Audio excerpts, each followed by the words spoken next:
যে সমগ্র পৃথিবী যত রকমের দয়ার উপর নির্ভরশীল, যেমন আমরা যখন মায়ের কোলে ছিলাম তখন মায়ের অন্তরে যদি দয়া তৈরি না হতো তাহলে আমাদের বড় হওয়ার সুযোগই ছিল না, মরে যেতে হতো। মায়ের অন্তরে দয়া তৈরি হয়েছে দেখে তিনি দুধ দিয়েছেন, পেশাব পায়খানা করেছি তখন পরিষ্কার করেছেন, দেখেছেন। এরকম সৃষ্টিজীবের সকল পশু প্রাণী একজন আরেকজনের দয়ার উপর নির্ভরশীল। ডলফিন যখন অসুস্থ হয় তখন আর 10টা ডলফিন মাছকে উপরে তুলে রাখে যাতে ও একটু নিঃশ্বাস নিতে পারে। যখন কোনো হাতি বিপদগ্রস্ত হয় তখন হাতির মায়েরা একসাথে একদল হয়ে তাকে গিয়ে বাঁচানোর চেষ্টা করে। এরকম যত প্রাণী আছে আমাদের আশেপাশে দেখবেন প্রত্যেকটাই তার সন্তানের প্রতি কী পরিমাণ দয়াশীল, ভালোবাসা, মহব্বত। তো রাসূল সাল্লাল্লাহু আলাইহি ওয়াসাল্লাম বলছেন সারা পৃথিবী যত দয়ার উপর টিকে আছে এই সকল দয়া মহান আল্লাহর 1% দয়ার কারণে এরা পরস্পরের উপর দয়াশীল। আল্লাহ তার 1% দয়া পৃথিবীর মধ্যে বন্টন করে দিয়েছেন, আর 99টা দয়া আল্লাহ সুবহানাহু ওয়া তাআলা তার কাছে রেখে দিয়েছেন কিয়ামতের মাঠে বহিঃপ্রকাশ ঘটাবেন। আল্লাহু আকবার। রাসূল সাল্লাল্লাহু আলাইহি ওয়াসাল্লামের হাদিসগুলো বলি আল্লাহর দয়া সম্পর্কে। আবু হুরায়রা রাদিয়াল্লাহু তাআলা থেকে বর্ণিত, তিনি বলেন রাসূল সাল্লাল্লাহু আলাইহি ওয়াসাল্লাম বলেছেন মাল্লাম ইয়াসআলিল্লাহ ইয়াগদাব আলাইহি, যে আল্লাহর কাছে চায় না আল্লাহ ওর উপর রাগ করেন। রাসূল সাল্লাল্লাহু আলাইহি ওয়াসাল্লাম বলেন আনাস বিন মালিক থেকে বর্ণিত লা ইয়াসআলু আহাদুকুম রাব্বাহ হাজাতাহু কুল্লাহা, তোমাদের সবাই যেন তাদের প্রত্যেকটা প্রয়োজনের কথা আগে আল্লাহকে বলে। হাত্তা শিসা না আলিহি ইদান কাতা, যদি ওর পায়ের জুতার ফিতাও ছিঁড়ে যায় তাহলে আগে যেন আল্লাহকে বলে আল্লাহ আমার পায়ের জুতার ফিতাটা আপনি ঠিক করে দেন। এই পরিমাণে যেন সে আল্লাহর কাছে চাইতে অভ্যস্ত হয়। কিন্তু দেখবেন মানুষ আল্লাহর কাছে না চেয়ে বড় বড় প্রশাসনের হর্তাকর্তা, ঘুষের লেনদেন, টেবিলের নিচ দিয়ে লেনদেন, মাথা নত করা, ওই জায়গাগুলোতে মানুষ আগে কড়া নাড়ে, কিন্তু রব্বুল আলামিনের কাছে ফিরে যেতে চায় না। অথচ আল্লাহ সুবহানাহু ওয়া তাআলার রহমত ওয়াসিআত কুল্লা শাইইন রাহমাহ, রহমানের দয়া থেকে পৃথিবীর একটা সৃষ্টিজীব মুক্ত নয়। কাফের, মুশরিক, ইহুদি, নাসারা, হিন্দু, বৌদ্ধ, খ্রিস্টান সবার উপর রহমানের দয়া সমানভাবে। রাহিমের দয়া নয়, রাহিমের দয়া শুধু মুমিনদের জন্য, নবীদের জন্য, রাসূলদের জন্য, সিদ্দিকদের জন্য। কিন্তু কমন দয়া যেটা রহমানের দয়া, খেতে পাবে, চলতে পাবে, ফিরতে পাবে, শ্বাস প্রশ্বাস নিতে পারবে, এই দয়া সবার উপর। কেউ যদি আল্লাহকে গালি দেয় তার উপর আল্লাহর দয়া আছে, রহমানের দয়া আছে। ওমর ইবনুল খাত্তাব রাদিয়াল্লাহু তাআলা আনহু থেকে বর্ণিত, তিনি বলেন একদিন কিছু বন্দীকে নিয়ে আসা হলো। তার মধ্যে একজন মহিলা অস্থিরভাবে তার ছোট্ট শিশুকে খুঁজতেছিল। যখন সে ছোট্ট শিশুটাকে পেল ফাল জাকাতহু বিবাতনিহা ওয়ারদাআতহু, বুকের সাথে জড়িয়ে নিয়ে তাকে দুধ পান করাতে লাগলো। তখন রাসূল সাল্লাল্লাহু আলাইহি ওয়াসাল্লাম বললেন আতারাউনা হাদিহিল মারআ তারিহাতান ওয়ালাদাহা ফিন্নার, তোমরা কি মনে করো হে সাহাবীরা এই মহিলা তার বাচ্চাকে আগুনে নিক্ষেপ করতে পারে? তখন সাহাবীরা বলল লা ওয়াল্লাহ, অসম্ভব, যে মা তার সন্তানকে এত ভালোবাসে সে কেমনে তার সন্তানকে আগুনে নিক্ষেপ করবে। ওয়াহিয়া তাকদিরু আলা আল্লাহ তাতরাহ ফাকাল রাসূলুল্লাহ সাল্লাল্লাহু আলাইহি ওয়াসাল্লাম আল্লাহু আরহামু বিইবাদি মিন হাদিহি বিওয়ালাদিহা, এই মা তার সন্তানকে যত ভালোবাসে আল্লাহ তার বান্দাদেরকে তার চেয়ে বেশি ভালোবাসে।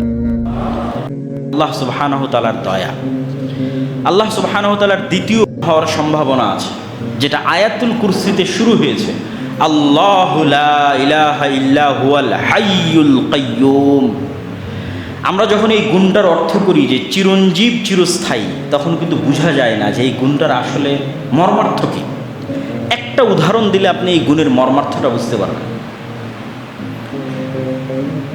মনে করেন বাবা বৃদ্ধ, বয়স্ক, কিন্তু তারপরেও কাজবাজ করতে পারে, ইনকাম করতে পারে, টাকা নিয়ে আসতে পারে। তো এরকম সময়ে ছেলে খুব হতাশ, বাবার ছেলে খুব হতাশ, কেমনে পড়াশোনা করবে, কেমনে শিক্ষা অর্জন করবে, কেমনে বিদেশে যাবে, টাকা পয়সা কেমনে উপার্জন করবে। তখন বাবা সান্ত্বনা দিয়ে ছেলেকে বলছে আরে বেটা তোর বাপ এখনো বেঁচে আছে, তোর বাপ এখনো মরেনি, তোর বাপ এখনো বেঁচে আছে। তোকে কি করা লাগবে, কি খাওয়ানো লাগবে, কোথায় পাঠানো লাগবে, কি পড়ানো লাগবে, তোর বাপ বেঁচে থাকতে তুই চিন্তা করিস না।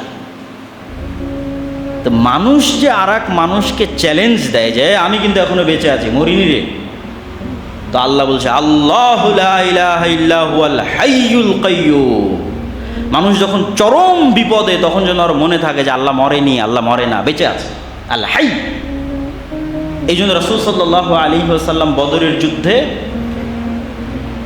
এই নামটা বারবার উচ্চারণ করছিলেন যে আল হাইয়ুল কাইয়্যুম বিরহমাতিকা আস্তাগীস।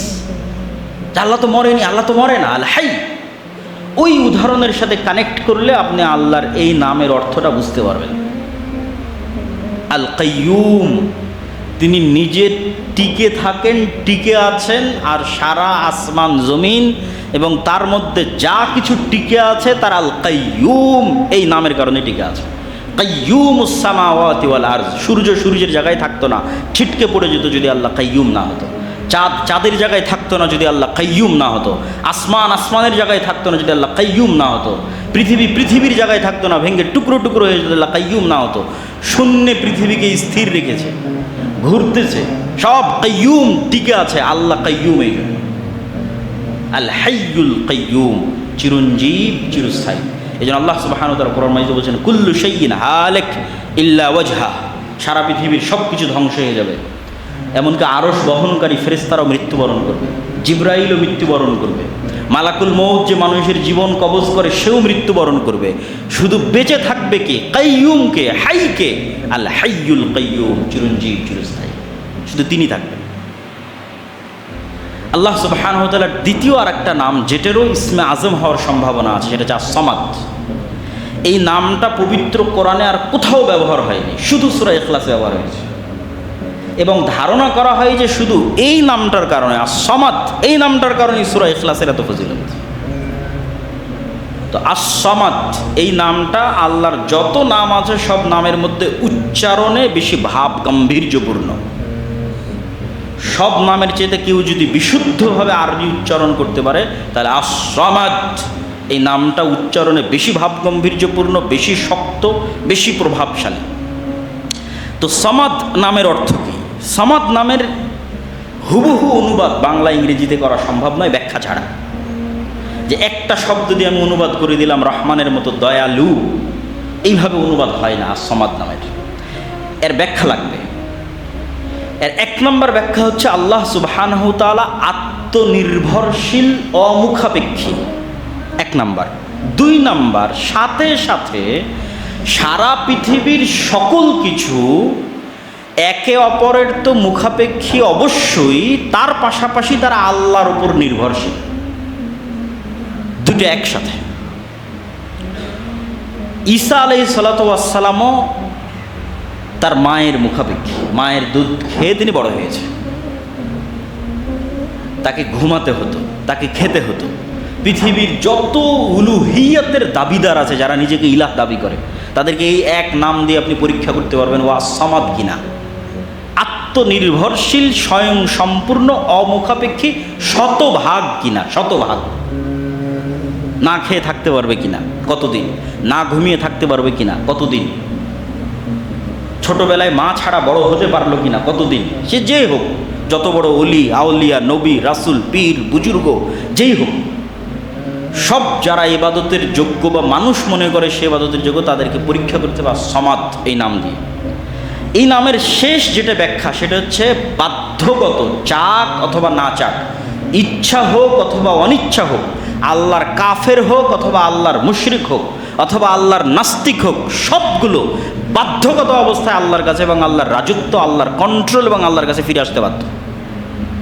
ও চাইলো কি না চাইলো তাতে দেখে আল্লাহ সুবহানাহু ওয়া তাআলার কোনো লাভ নাই।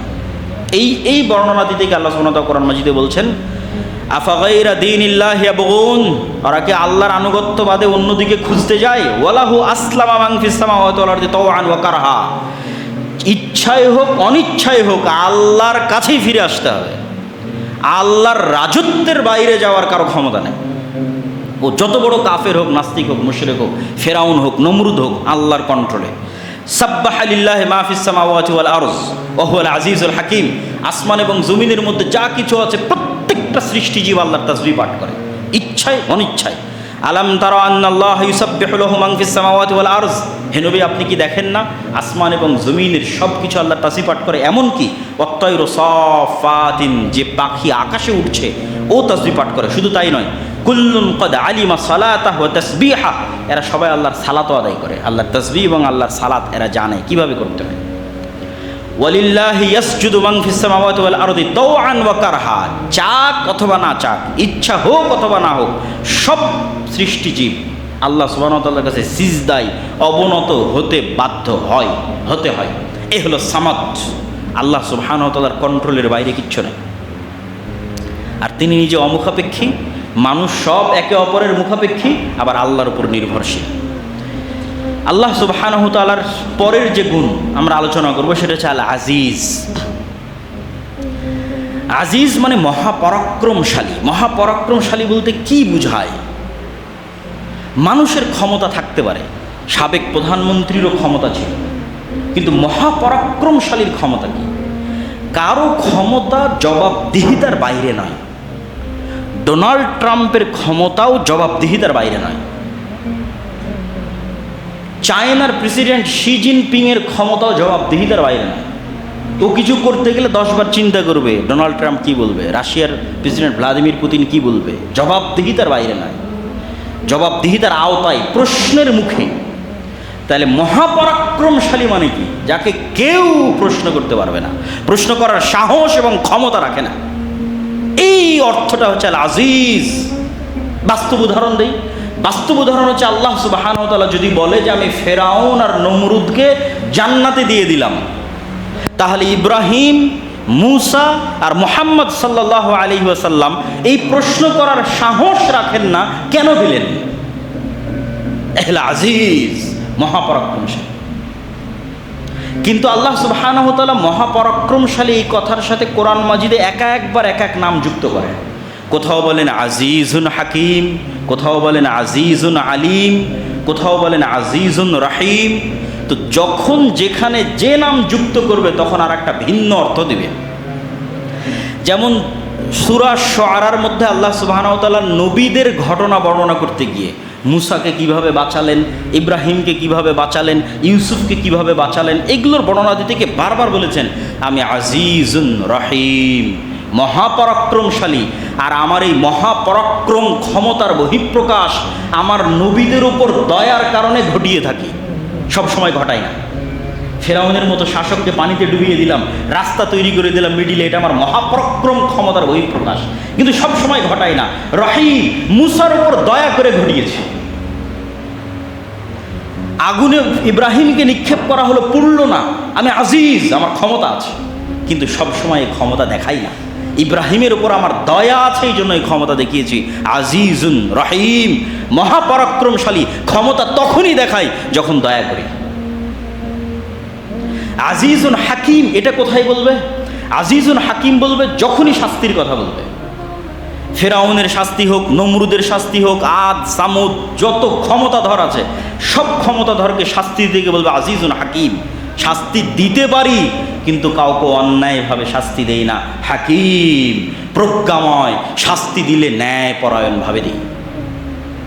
কেউ অন্যায় করলো না আর ওকে শাস্তি দিয়ে দিলাম, যা ইচ্ছা তা করার ক্ষমতা আমার আছে, কেউ আমাকে প্রশ্ন করতে পারবে না, এ কথা সত্য, কিন্তু শাস্তি দিলে হাকিম, প্রজ্ঞাময়, ন্যায়পরায়ণতার সাথে শাস্তি দিই। এবার আজিজুন আলিম, এটা কখন বলবে? আল্লাহ সুবহানাহু ওয়া তাআলা পবিত্র কোরআন মাজিদে যখনই আসমান জমিন সৃষ্টি রহস্যের বর্ণনা দিয়েছে, প্রত্যেক জায়গায় শেষে বলেছে যালিকা তাকদীরুল আজিজিল আলিম। আসমান বিশাল সৃষ্টি, জমিন বিশাল সৃষ্টি, চন্দ্র সূর্য নক্ষত্র বিশাল সৃষ্টি, এই সব সৃষ্টির ক্ষমতা আমার আছে, আজিজ আলিম। আবার এগুলো কিভাবে কন্ট্রোল করতে হবে, কিভাবে ঠিক রাখতে হবে, কিভাবে রক্ষণাবেক্ষণ করতে হবে, কোথায় কি হচ্ছে সব আমি জানি, আলিম। তো আল্লাহ সুবহানাহু ওয়া তাআলার আজিজ নামের সাথে যখন বিভিন্ন গুণ যুক্ত হবে তখন সেই রিলেটেড অর্থ আমাদের গ্রহণ করতে হবে। আল্লাহ সুবহানাহু ওয়া তাআলার আরেকটা নাম আসসালাম, শান্তি। মানুষের জীবনের সবচেয়ে প্রয়োজন কি? টাকা পয়সা, এসি রুম, ধন দৌলত, বাড়ি গাড়ি সব আছে, কিন্তু জীবনের নিরাপত্তা নাই, সম্মানের নিরাপত্তা নাই।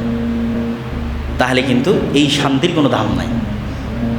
তাহলে মানুষের জীবনের 1 নম্বর প্রয়োজন হচ্ছে ওর জীবনের নিরাপত্তা, আর টাকা পয়সার নিরাপত্তা, আর সম্মানের নিরাপত্তা। এটা আল্লাহ জানেন যে মানুষের সবচেয়ে প্রয়োজন হচ্ছে স্থিতিশীল শান্তি, আসসালাম। তো সারা পৃথিবীর সকল শান্তির উৎস হচ্ছে আল্লাহ সুবহানাহু ওয়া তাআলার এই নাম। এই জন্য আল্লাহকে সালাম দেওয়া যায় না, আল্লাহ সুবহানাহু ওয়া তাআলাকে সালাম দেওয়া হারাম, আল্লাহকে সালাম দেওয়া যায় না। কেননা সালামের উৎসই আল্লাহ সুবহানাহু ওয়া তাআলা। তাহলে মানুষ মানুষকে সালাম দিবে, এবং আল্লাহ নিজেও তার নবী রাসূলদের উপর সালাম দিতেন, যা কোরআন মাজিদে শুধু নবী রাসূলদের বর্ণনা দিতে গিয়ে আল্লাহ শুধু এই সালাম নামের কথা বলেছেন। সালামুন আলা নূহিন ফিল আলামিন, শান্তি বর্ষিত হোক নূহের উপর। সালামুন আলা ইব্রাহিম, শান্তি বর্ষিত হোক ইব্রাহিমের উপর। সালামুন আলা মূসা ওয়া হারুন, সালামুন কওলাম মির রাব্বির রহিম। এভাবে আল্লাহ সুবহানাহু ওয়া তাআলা নবীদের বিভিন্ন জায়গায় তাদের উপর শান্তি বর্ষণের কথা বলেছেন। তথা নবীদের সম্মানের নিরাপত্তা, নবীদের জীবনের নিরাপত্তা, নবীদের সকল কিছুর নিরাপত্তার দায়িত্ব আল্লাহ সুবহানাহু ওয়া তাআলা নিয়েছে। আমাদের জীবনেও যদি আমরা সবচেয়ে প্রয়োজন কোন জিনিসটা চাই, তাহলে সালাম। তাহলে এই সালামের জন্য আল্লাহ সুবহানাহু ওয়া তাআলার এই গুণের কাছে আমাদের ফিরে আসতে হবে। আল্লাহ সুবহানাহু ওয়া তাআলার একটা নাম হচ্ছে লতিফ, আল্লাহ সূক্ষ্মদর্শী। ইউসুফ আলাইহিস সালাতু ওয়াস সালামকে কুয়ায় নিক্ষেপ করা হলো, ফেরেশতা গিয়ে উদ্ধার করেন। ইউসুফ আলাইহিস সালাতু ওয়াস সালামকে মিথ্যা অপবাদ দেওয়া হলো, জিবরাইল এসে বলল না যে ইউসুফ সত্যবাদী, না। ইউসুফ আলাইহিস সালাতু ওয়াস সালামকে জেলখানায় বন্দি করা হলো, ফেরেশতা এসে দেওয়াল ভাঙে ইউসুফকে বের করলো না। তাহলে আল্লাহ কোনো কিছু হুমজিক্যালি হঠাৎ করে ঘটান না, লতিফ, খুবই সূক্ষ্ম প্ল্যান আল্লাহ সুবহানাহু ওয়া তাআলার। মানুষ এই জন্য এখন মনে করবে এটা আমার জন্য অকল্যাণকর, কিন্তু আল্লাহ জানে এর পিছনে কি কল্যাণ আছে। তাৎক্ষণিক দৃষ্টিতে ইউসুফের কুয়ায় নিক্ষেপ হওয়া অকল্যাণকর, কষ্টদায়ক। তাৎক্ষণিক দৃষ্টিতে ইউসুফের উপর অপবাদ অকল্যাণকর, 7 বছরের জেল খাটা অকল্যাণকর, কিন্তু আল্লাহ জানেন এই প্রত্যেকটা ধীরে ধীরে কেটে যাবার, আমি এভাবে ইউসুফকে রাজত্ব দান করব মিশরের। এই জন্য এই আয়াত যখন কোরআনে ইউসুফ আলাইহিস সালাতু ওয়াস সালামের ঘটনা বর্ণনা করা হয়েছে, তখনও ইউসুফ আলাইহিস সালাতু ওয়াস সালাম যখন ছোটোবেলায় স্বপ্নে দেখলেন যে ইন্নী রাআইতু আহাদা আশারা কাওকাবা, হে আল্লাহ আমি দেখছি, হে আমার পিতা আমি দেখছি 11টা তারকা আমাকে সিজদা করছে। এবার দীর্ঘ 30-40 বছরের ঘটনার পর যখন ইয়াকুব আলাইহিস সালাতু ওয়াস সালাম তার সন্তানদের সহ মিশরে ফিরে গেলেন, যখন ইউসুফ আলাইহিস সালাম রাজা, তখন তারা তাকে সম্মানের সিজদা করলেন। তো এই সম্মানের সিজদার বর্ণনা করতে গিয়ে এবার ইউসুফ আলাইহিস সালাম বলছে কোরআনের বর্ণনা, ইয়া আবাতি হাদা তাবিলু রুইয়া, হ্যাঁ আমার পিতা, এটাই ওই যে ছোটোবেলা আমি স্বপ্ন দেখেছিলাম 11টা তারকা আমাকে সিজদা করবে, ওই স্বপ্নের তাবির। ইন্না রব্বি লাতিফুল লিমা ইয়াশা, আল্লাহ যদি কিছু করতে চান হুট করে করেন না, অত্যন্ত সূক্ষ্মভাবে করেন, মানুষ বুঝতেই পারবে না কিভাবে ঘটবে। এই 11 জনের সিজদা দিতে কত ঘটনা আছে, এতগুলো ঘটনা পার হয়ে গিয়ে 11 জন সিজদা দিল। তো মুসা আলাইহিস সালাতু ওয়াস সালামকে বাঁচাতে হবে, মুসা আলাইহিস সালাতু ওয়াস সালামকে মানুষ করতে হবে। আল্লাহর প্ল্যান সূক্ষ্ম, যে তার সবচেয়ে বড় শত্রু তার ঘরে তিনি লালন পালন করলেন। মুহাম্মদ সাল্লাল্লাহু আলাইহি ওয়াসাল্লাম যখন শিয়াবে আবি তালেবে তথা গৃহবন্দী অবস্থায়, কুরাইশরা গৃহবন্দী করে রেখেছে বানু হাশেম এবং বানু মুত্তালিব গোত্রকে, কোনো খাবার নাই, 3 বছর যাবৎ গৃহবন্দী। এই 3 বছরে আস্তে আস্তে ঘুনে পোকা ওই গৃহবন্দির ঘোষণা যেটা কাবা ঘরে লাগানো ছিল ওটা খেতে থেকেছে 3 বছরে খেয়ে শেষ করে দিয়েছে, এরা কেউ খুলে দেখেনি। এবার মোহাম্মদ সাল্লাল্লাহু আলাইহি ওয়াসাল্লাম তার চাচা আবু তালেবকে বলছে, চাচা কাবা ঘরে যে চুক্তিপত্র লেখা আছে আমাদের গৃহবন্দির, ওটা ঘুনে পোকা খেয়ে শেষ করে দিয়েছে, অন্ত নাই, ওখানে যাওয়ারই সুযোগ নাই, বন্দি অবস্থায় আছে। তখন আবু তালেব আবু জাহেলদেরকে ডাক দিয়ে বলছে, আমার ভাতিজা সত্য বলে, আমার ভাতিজা বলেছে কাবা ঘরে তোমরা যে চুক্তিপত্র লিখে রেখেছো গৃহবন্দির, ওটা উই পোকা খেয়ে শেষ করে দিয়েছে। যদি আমার ভাতিজার কথা সত্য হয় গৃহবন্দী মুক্ত করে দিতে হবে, আর যদি আমার ভাতিজার কথা মিথ্যা হয় তাহলে মোহাম্মদ সাল্লাল্লাহু আলাইহি ওয়াসাল্লামকে তোমরা যা করতে চাও করতে পারো, আমার কোনো আপত্তি নেই। খুলে দেখা গেল কাবা ঘর থেকে পাতা খুলে দেখা গেলো, হ্যাঁ আসলে ঘুই পোকা খেয়ে শেষ করে দিয়েছে। তো মোহাম্মদ সাল্লাল্লাহু আলাইহি ওয়াসাল্লামের মতো শ্রেষ্ঠ নবীকে গৃহবন্দী থেকে মুক্ত করতে হবে, তো আল্লাহর প্ল্যান কত সূক্ষ্ম, যেই পর্যন্ত মানুষের চিন্তা শক্তিও যেতে পারে না। এইভাবে আল্লাহ সুবহানাহু ওয়া তাআলা সাহায্য আসে, এইভাবে আল্লাহ সুবহানাহু ওয়া তাআলা প্ল্যান করে। অতএব আপনি কখনো বিপদে আছেন, কখনো সমস্যায় আছেন, যদি হতাশ হন তাহলে হবে না, আল্লাহর এই নামের কথা স্মরণ রাখতে হবে, লতিফুল লিমা ইয়াশা। আল্লাহ সুবহানাহু ওয়া তাআলা হালিম এবং সবুর, ধৈর্যশীল। কেন ধৈর্য ধারণ করেন, কি কারণ? আমেরিকা ইসরায়েল এত অত্যাচার করতেছে, আল্লাহ এত ধৈর্যশীল কেন? আল্লাহ যদি ধৈর্যশীল না হতো তাহলে সবার আগে বিপদে পড়তো মুমিনেরা। কেন মুমিনেরা বিপদে পড়তো? তাহলে আপনি একটা পাপ করলে সাথে সাথেই শাস্তি আসা লাজিম। কেন আল্লাহ ধৈর্যশীল নয়? আপনি চাচ্ছেন যে আমেরিকা ইসরায়েল পাপ করতেছে, ওর উপর আল্লাহ শাস্তি দিক, তাহলে এবার আপনি যে পাপ করতেছেন তো আপনার উপর তো সাথে সাথে শাস্তি আসবে, তখন আপনি কোথায় যাবেন? তো আল্লাহ সুবহানাহু ওয়া তাআলার ধৈর্যের গুণ মুমিনকে উপকার দেয় কিভাবে? ক্ষমা চাওয়ার সুযোগ দেয়। ভুল করেছো, আল্লাহ ধৈর্য ধারণ করছে, ক্ষমা চাও। আর কাফের মুশরিককে বিপদে ফেলে কিভাবে? ও তো মনে করছে আরে আমি তো এত অন্যায় করি, কই কেউ তো আমাকে ধরে না, তখন আরও অন্যায় করে, ধোঁকা। কিন্তু যখন আল্লাহ সুবহানাহু ওয়া তাআলা ধরবেন তখন ইন্না বাতশা রাব্বিকা লাশাদীদ, খুব শক্তভাবে ধরবেন। তাহলে আল্লাহ সুবহানাহু ওয়া তাআলার ধৈর্য আছে মানে আল্লাহ ছেড়ে দিচ্ছেন এটা কখনোই নয়, কিন্তু এর মধ্যে মুমিনদের উপকার আছে। এই জন্য রাসূল সাল্লাল্লাহু আলাইহি সাল্লাম একটা হাদিসে বলছেন, লাইসা আহাদুন আসবারা আলা আযান সামিআহু মিনাল্লাহ। আল্লাহ সুবহানাহু ওয়া তাআলার চাইতে আসমান এবং জমিনের মধ্যে কেউ ধৈর্যশীল নাই। ওয়ালাউ ইউআখিযুল্লাহুন নাসা বিজুলমিহিম, যদি আল্লাহ মানুষকে শাস্তি দিতে চাইতো মানুষের পাপের কারণে সাথে সাথে, মা তারাকা আলাইহা মিন দাব্বা, তাহলে পৃথিবীতে একটা প্রাণীও বেঁচে থাকতো না, সবার আগে আমরাই বিপদের মুখোমুখি হতাম। তাহলে আল্লাহ সুবহানাহু ওয়া তাআলার ধৈর্যের গুণ থাকাতে মুমিনদের লাভ আছে, আর কাফেরদের ক্ষতি কোথায়? এই জন্য ধৈর্যের গুণ সর্বশ্রেষ্ঠ। 5 জন নবী সকল নবীর উপর শ্রেষ্ঠত্বের আসনে গেছে শুধু একটা গুণে শ্রেষ্ঠ হওয়ার কারণে, সেটা ধৈর্য। 5 জন নবী, নূহ, ইব্রাহিম, মূসা, ঈসা, মুহাম্মদ সাল্লাল্লাহু আলাইহি ওয়াসাল্লাম, এই 5 জন নবী আর বাকি নবীকে অতিক্রম করে সর্বশ্রেষ্ঠ হয়েছে। কেননা তারা একটা গুণে আর অন্য সকল নবীকে পার করে গেছে, সেটা হচ্ছে ধৈর্যের গুণ। এই জন্য আল্লাহ কোরআনে আদেশ দিয়ে বলছে, ফাসবির কামা সাবারা উলুল আজমি মিনার রসুল, ধৈর্য ধারণ করেন দৃঢ় সংকল্পবদ্ধ ধৈর্য ধারণকারী রাসূলদের মতো। ধৈর্যের গুণ অতি মহৎ। আল্লাহ কোরআন মাজিদে সালাতের সাথে ধৈর্যকে যুক্ত করেছেন, তাকওয়ার সাথে, কৃতজ্ঞতার সাথে, সৎকর্মের সাথে। এমন কিছু নয় যার সাথে আল্লাহ সুবহানাহু ওয়া তাআলা যুক্ত করেননি। বিস্তারিত জুমার খুতবায় বলার সুযোগ পাচ্ছি না। ধৈর্য কয় জায়গায় বহিঃপ্রকাশ ঘটবে? 3 জায়গায়। সৎ আমলে ধৈর্য ধারণ, পাপ থেকে বিরত থাকতে ধৈর্য ধারণ, বিপদে আপদে ধৈর্য ধারণ। সৎ আমলে ধৈর্য কি? চিন্তা করলাম যে আজ থেকে 5 ওয়াক্ত সালাত আদায় করব, 2 দিন করে আর নাই, তাহলে কি নাই? ধৈর্য নাই। চিন্তা করলাম আজ থেকে প্রতিদিন কোরআন তেলাওয়াত করব, 2 দিন কোরআন তেলাওয়াত করে আর নাই, তাহলে কি নাই? ধৈর্য নাই। তাহলে সৎ আমল করতে সবচেয়ে জরুরি কি লাগে? ধৈর্য। পাপ থেকে বিরত থাকতে ধৈর্য। চিন্তা করলাম আর অশ্লীল দৃশ্য দেখব না, 2 দিন থামার পর আবার দেখলাম, ধৈর্য নাই। অন্তরের উপর কন্ট্রোল নাই। হারাম খাবো না, 2 দিন থামার পর খেলাম। সিগারেট খাবো না, 10 দিন থামার পর খাওয়া শুরু করে দিলাম, কি নাই? ধৈর্য নাই। তাহলে মানুষের সবচেয়ে প্রয়োজনীয় গুণ হচ্ছে ধৈর্য। আর সর্বশ্রেষ্ঠ হচ্ছে বিপদে আপদে ধৈর্য। বিপদে আপদে ধৈর্যের ক্ষেত্রে অসংখ্য ফজিলতের হাদিস আছে, সেগুলো বলার মতো এখানে সময় করতে পারছি না, কারণ আরও 2-1টা গুণ আল্লাহ সুবহানাহু ওয়া তাআলার বলবো। তবে এতটুকু মনে রাখেন, মুহাম্মদ সাল্লাল্লাহু আলাইহি সাল্লামের চাইতে বেশি বিপদ আপদের মুখোমুখি আপনি হননি। একই সাথে আপনার বাপও মারা গেছে ছোটোবেলায়, আপনার মাও মারা গেছে ছোটোবেলায়, আপনার জীবদ্দশায় আপনার বউও মারা গেছে, আপনার জীবদ্দশায় আপনার সব ছেলে মেয়ে মারা গেছে, একটা মেয়ে বাদে। এই ঘটনা পৃথিবীর কারোর সাথে ঘটেনি। হয়তো আপনার বাপ মারা গেছে কিন্তু বাকিরা আছে, হয়তো আপনার বউ মারা গেছে কিন্তু ছেলে মেয়ে আছে, বাপ আছে।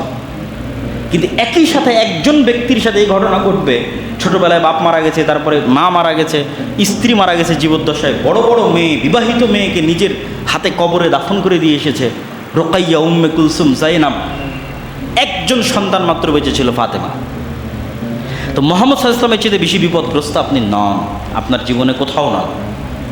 আর আল্লাহ সুবহানাহু ওয়া তাআলার দয়া বিপদ দিয়ে বোঝা যায় না। আল্লাহর নবী বললেন, আল্লাহ যাকে সবচেয়ে বেশি ভালোবাসে ওকে বেশি পরীক্ষা করে। তাহলে কি দিয়ে বুঝবেন আল্লাহ আপনার উপর দয়া করছে কিনা? আপনি 5 ওয়াক্ত সালাত আদায় করতে পারেন? যদি পারেন তাহলে আল্লাহ আপনার উপর দয়া করছে। ফজরে উঠতে পারেন? হ্যাঁ পারি, তাহলে আল্লাহর দয়া আপনার উপর আছে। বিপদে পড়েছেন তার মানে আল্লাহর দয়া নেই, এটা ভুয়া কথা। তাহলে নবীরা কোনোদিন বিপদে পড়তো না, ইউসুফ কোনোদিন বিপদে পড়তো না, মুহাম্মদ সাল্লাল্লাহু আলাইহি ওয়াসাল্লাম কোনোদিন বিপদে পড়তো না। আল্লাহর দয়া আপনার উপর আছে, তার প্রমাণ কি? আপনি সালাত আদায় করতে পারছেন, কোরআন করতে পারছেন, দান করতে পারছেন, আল্লাহর দয়া আপনার উপর আছে। নাই, গুনাহে ব্যস্ত আছেন, তাহলে আল্লাহর দয়া আপনার উপর নাই। আর ধৈর্য ধারণ করার সবচেয়ে সহজ বুদ্ধি কি? ইন্না লিল্লাহি ওয়া ইন্না ইলাইহি রাজিউন, এই একটা বাক্যই ধৈর্য ধারণ করার জন্য যথেষ্ট। কেন যথেষ্ট? ইন্না লিল্লাহ, আমি আমার নিজের মালিক নই। আমার এই হাত, আমার পা, আমার জীবন, আমার চুল, এগুলো একটা আমার কথা শোনে না। শোনে নাকি? আপনি এখন গোস্ত খান, খেয়ে বলেন যে এইটাকে তুমি প্রোটিন হিসেবে না, এটাকে তুমি অন্য একটা হিসেবে গ্রহণ করো। অথবা চিনি খান, চিনি খেয়ে বলেন আপনার শরীরকে যে এটাকে তুমি সুগার হিসেবে না, এটাকে প্রোটিন হিসেবে গ্রহণ করো। শরীর আপনার কথা শুনবে? 1 সেকেন্ডের জন্য শরীর আপনার কথা শোনে না।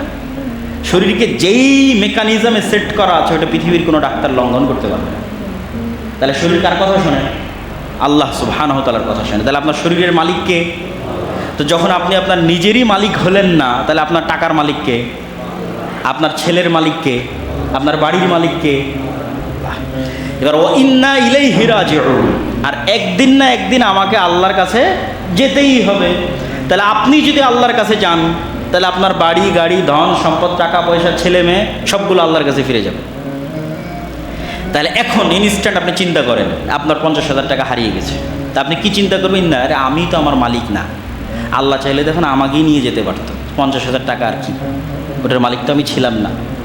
মনে করেন আপনার ছেলে মারা গেছে, ইন্না লিল্লাহ, আরে আমি তো আমার নিজের মালিক না, চাইলে তো এখন আল্লাহ আমাকেই নিয়ে যেতে পারতো। তো আমার ছেলের মালিক কেমনি? আমার ছেলেকে আল্লাহ নিয়ে চলে গেছে। ওয়া ইন্না ইলাইহি রাজিউন, আচ্ছা আজকে যাইনি, কাল তো যেতে হবে। আজ বেঁচে গেছি কিন্তু কাল তো যেতে হবে। এই একটা বাক্য ধৈর্য ধারণের জন্য যথেষ্ট। আল্লাহ সুবহানাহু ওয়া তাআলার একটা গুণ হচ্ছে শাকুর, আল্লাহ শুকরিয়া আদায়কারী। আল্লাহর শুকরিয়া আদায়ের কি দরকার? এটা একটা ব্যতিক্রম গুণ। আপনি মানুষের উপকার করবেন, শুকরিয়া আদায় করবে আল্লাহ। মনে করেন আপনি টাকা দিয়ে কাউকে হেল্প করলেন, ওই টাকাটা আপনাকে কে দিয়েছে? আল্লাহ দিয়েছে। টাকাটা কি আপনি আল্লাহকে দিলেন না আর এক মানুষকে দিলেন? আর এক মানুষকে দিলেন, কিন্তু শুকরিয়া কে আদায় করবে? টাকাও দিল আল্লাহ, ওই টাকাটা আল্লাহ নিজে নিল না, কিন্তু উনি শুকরিয়া আদায় করবে।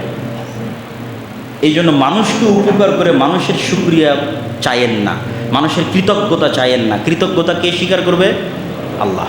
একটা পতিতালয়ের মহিলা একটা কুকুরকে পানি পান করিয়েছে, তো হিসাবে কৃতজ্ঞতা আদায় করা উচিত কুকুরের। তো কুকুর আর কতটুকু কৃতজ্ঞতা আদায় করবে? সর্বোচ্চ মনিবের অনুগত থাকবে। আর কৃতজ্ঞতা যদি আল্লাহ আদায় করে তাহলে সব গুনাহ ক্ষমা করে দিয়ে জান্নাতে দিয়ে দিয়েছে। তাহলে আপনি মানুষের কৃতজ্ঞতা চান না, আল্লাহ শাকুর। আল্লাহ বলছে আমি শুকরিয়া আদায় করি। তোমার এত কিসের টেনশন? মানুষকে দিয়ে ভুলে যাও, শুকরিয়া আল্লাহ আদায় করবে। আল্লাহ সুবহানাহু ওয়া তাআলার আরেকটা গুণ করিম, মহানুভব। এইটা বাংলা অনুবাদ করে আপনাকে আমি বুঝাতে পারবো না উদাহরণ দেওয়া ছাড়া। মনে করেন আমি একজন আলেম, আমার মধ্যে জ্ঞানের গুণ আছে, কিন্তু আমি মহানুভব নই। মনে করেন আমি দানবীর, দান করি, কিন্তু আমি মহানুভব নই। মনে করেন যে আমি অন্যের উপকার করি, পরোপকারী, কিন্তু আমি মহানুভব নই। 3 জন মানুষের নাম বললাম, একটা আমি দানবীর, আমি পরোপকারী, আমি জ্ঞানী, কিন্তু মহানুভব নই, করিম নই। কেমনে বুঝবেন করিম নই? আমি জ্ঞানী, অনেক জানি, কিন্তু আর এক আলেমের সাথে হিংসা করি, তাহলে আমি করিম নই, মহানুভব নই, হৃদয় প্রশস্ত নয়। আমি দানবীর, কোটি কোটি টাকা আছে, দান করতে পারি, কিন্তু দান করে খোটা দেই, আমি করিম নই। আল্লাহ করিম, মহানুভব, দেন, দিয়ে কোনোদিন খোটা দেন না। এই গুণ বুঝতে বছরকে বছর পার হয়ে যাবে যে করিম গুণ কি, কি এমন গুণ যার নাম করিম, কারামা, মহানুভবতা কি। আপনি আর এক মানুষের উপকার করেন, পরোপকারী, কিন্তু আপনার যদি কেউ ক্ষতি করে প্রতিশোধ না নিয়ে ছাড় দেন না। কিন্তু আল্লাহ করিম, মহানুভব। তো আল্লাহর নবীদের মধ্যেই গুণ ছিল। ইউসুফ আলাইহিস সালাতু ওয়াস সালাম করিম, করিম ইবনুল করিম।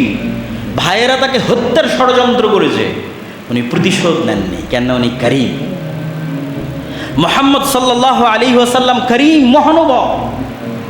মক্কার মানুষ, তায়েফের মানুষ ওনার উপর কি জুলুম, কি নির্যাতন করেছে, উনি প্রতিশোধ নেননি, প্রতিশোধ চাননি, ধ্বংসের দোয়া করেননি, কেন? উনি করিম, ওনার হৃদয় প্রশস্ত, উনি করিম। এই জন্যই আবু সুফিয়ান ইসলাম গ্রহণ করতে পেরেছে, কেন? আবু সুফিয়ানকে উনি কোনোদিন ব্যক্তিগত আক্রমণ করেননি। যদি একবারও আবু সুফিয়ানকে ব্যক্তিগত আক্রমণ করতেন, আবু সুফিয়ান ইসলাম গ্রহণ করতে পারত না। কিন্তু মোহাম্মদ ইসলাম কারীম, মহানুভব, এখানে আবু সুফিয়ানের ইসলাম গ্রহণের জায়গা আছে, আবু জাহালের ইসলাম গ্রহণের জায়গা আছে, কেন কাউকে উনি ব্যক্তিগতভাবে কোনোদিন আক্রমণের শিকার করেননি। আল্লাহ সুবহানাহু ওয়া তাআলার যে গুণের আলোচনা করে আজকের বক্তব্য শেষ করব, আল ওয়াকিল। মামলার সময় দায়িত্ব দেন। আপনি মামলা পরিচালনা করা জানেন না, উকিল জানে, তাই ওকে দায়িত্ব দিয়েছেন। তো আল্লাহ বলছে তোমরা আমাকে ওয়াকিল বানাও, ফাত্তাখিযহু ওয়াকিলা, আমি ওয়াকিল, আমাকে ওয়াকিল বানাও। তো আল্লাহকে আপনি কেমনে ওয়াকিল বানাবেন, দায়িত্বশীল কেমনে বানাবেন, কেন বানাবেন? তিনটা কারণ আল্লাহ কোরআন মাজিদে উল্লেখ করেছে যেই কারণে আল্লাহকে দায়িত্বশীল করতে হবে। উদাহরণ নাম্বার 1, আপনি মৃত্যুবরণ করতেছেন হঠাৎ, তা আপনি বলতেছেন আপনার ছেলেকে অথবা আপনার ভাইকে, ভাই আমার ছোট ছোট ছেলে মেয়ে রেখে গেলাম, একটু তুই দেখে রাখিস। এটা দায়িত্ব দেওয়া। কারণ আল্লাহ বলতেছে তুমি তোমার যে ভাইকে দায়িত্ব দিয়ে যাচ্ছ, ও তো এখনই মরে যেতে পারে, ও তো এখনই অ্যাক্সিডেন্টের শিকার, ও নিজেও মরে যাবে।